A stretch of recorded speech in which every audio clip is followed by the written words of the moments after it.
Somehow, Naomi Grant, renowned rebel of the status quo, had found herself with a 9-to-5 job and a corner office.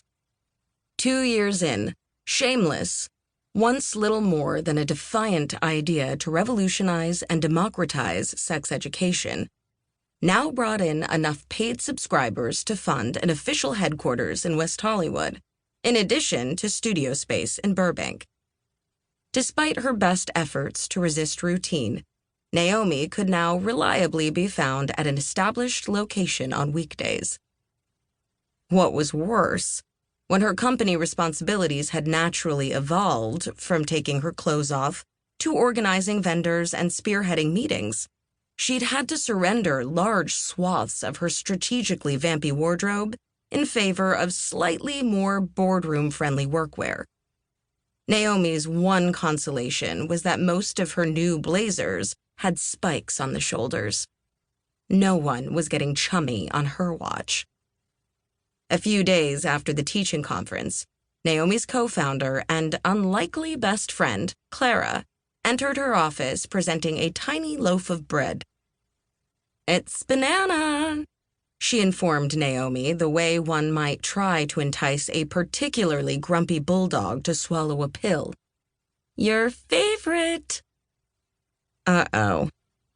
It was no accident that when Naomi had approved the office floor plan, she'd put Clara on the opposite end.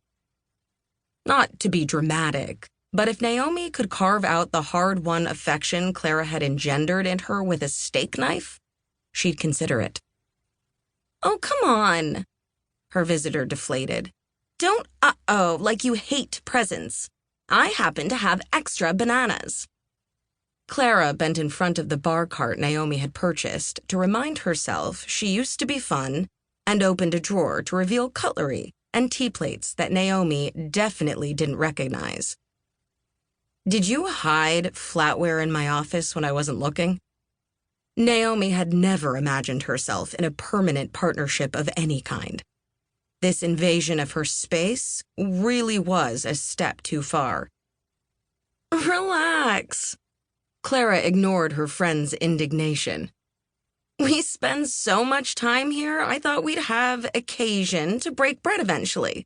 Plastic cutlery is bad for the environment." No one except Naomi realized how devious Clara could be.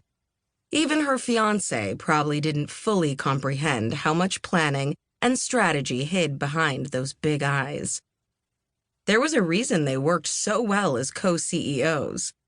They both knew how to get people to do what they wanted. The difference was, people expected Naomi to scheme and seduce to get her way. Really, all she had to do was create enough air cover for Clara to disarm people through a lethal combination of well-bred manners and zealous enthusiasm. As it turned out, fanatical but also polite and well-spoken were excellent traits for a founder of a startup.